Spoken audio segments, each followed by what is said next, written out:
Dr. Morey's topic for this session is the claims of Jesus Christ. As you listen to this information, it'll be my prayer that God will increase your faith and draw you closer to our Lord.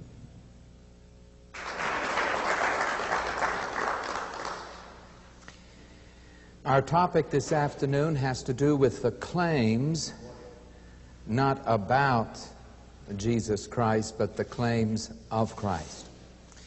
In order for us to deal with this subject, I'm going to have to ask you to do something, and that is to erase from your mind almost 2,000 years of human history.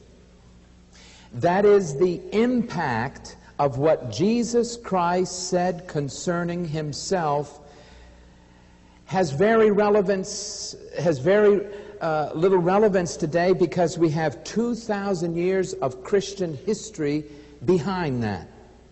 But I want you to pretend that you are a Jew living in the first century, and you are hearing for the first time the things that Jesus Christ said concerning himself. Now, would you please turn with me to Matthew chapter 16. In this passage, Jesus reveals that he was very concerned that people would have a proper understanding of who he was in terms of his person and what he had come to accomplish in terms of his work. Thus, in Matthew chapter 16 and verse 13, Jesus asked his disciples this question: "Who do people say that the Son of Man is?" As you are walking around the marketplace, and as you are discussing religious topics with people, what are people saying about the Son of Man? And it's assumed, as we shall see, by Son of Man, he meant himself. It is a messianic title in the intertestamental extra-biblical literature. It has reference to the Son of Man mentioned in Daniel. And he said, what are people saying about me? I claim to be the Son of Man. What are they saying in terms of my person? What is their understanding? And they said, well, some people say that you are John the Baptist. Evidently, there are those who felt that John the Baptist had been resurrected. Remember, he had been murdered, and they thought, well, this is John the Baptist back again. Other people said, no, he's Elijah. Other people said, no, he's Jeremiah, or maybe he's one of the prophets. And there was, in terms of opinion, there were a lot of opinions concerning just who this Son of Man really was. But then he said to them in verse 15, "Who do you say that I am?" This is how we know, in one of the places where he was referring to himself as the Son of Man. And he said, I want to know, as you have discussed this among yourselves, what conclusions have you come to in terms of an understanding of my nature, my essence, my personhood, my work? Who am I? And Simon Peter answered and said, Thou art the Christ, the Son of the living God. When he referred to Jesus as the Christ or the Messiah, he was referring to his work, to his mission, to his calling, to his office as HaMashiach. And then he referred to his person by referring to him as the Son, not just a Son, but the Son of the living God. And Jesus answered and said to him, Blessed are you, Simon Bar-Jonah, because flesh and blood did not reveal this to you, but my Father who is in heaven.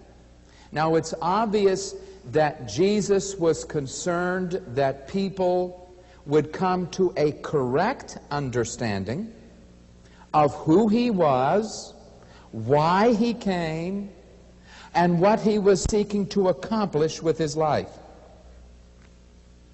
As we begin to look at the claims of Christ, you must think in terms of a monotheistic first-century Jew and not a Christian who lived nearly 2,000 years later.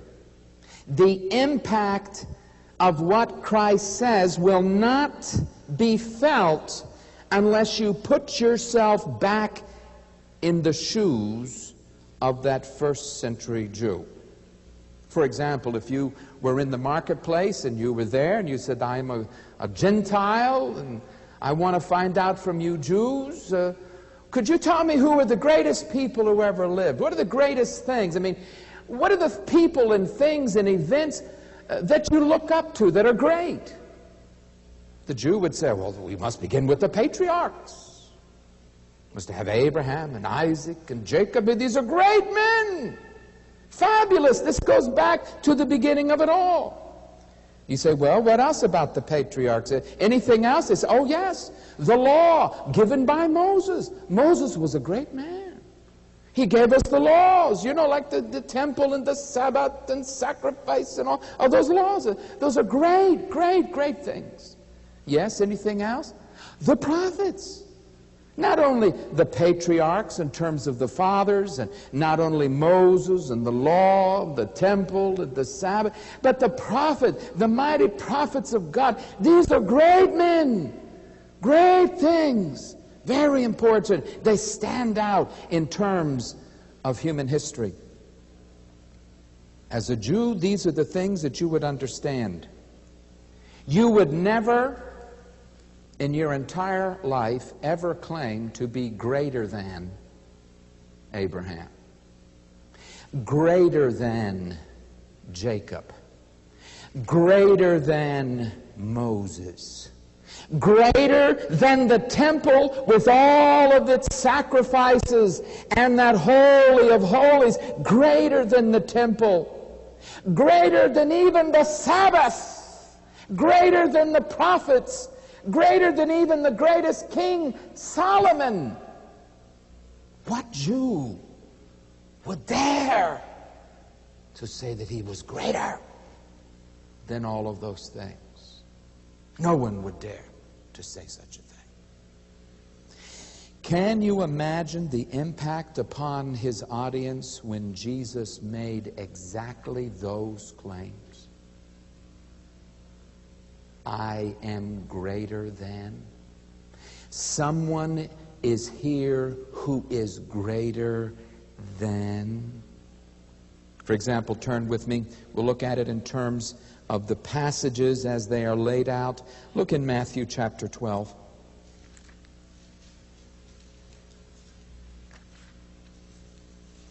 At that time, Jesus went on the Sabbath through the grain fields, and his disciples became hungry and began to pick the heads of grain and eat. But when the Pharisees saw it, they said to him, behold, your disciples do what is not lawful to do on a Sabbath. But, he said to them, have you not read what David did when he became hungry, he and his companions? How he entered the house of God, and they ate the consecrated bread that was not lawful for them to eat, nor for those who were with him, but for the priests alone. You know the Old Testament passage. That bread was for the priests. They ate it. Or have you not also read in the law that on the Sabbath the priests in the temple break the Sabbath and are still innocent? But I say to you that something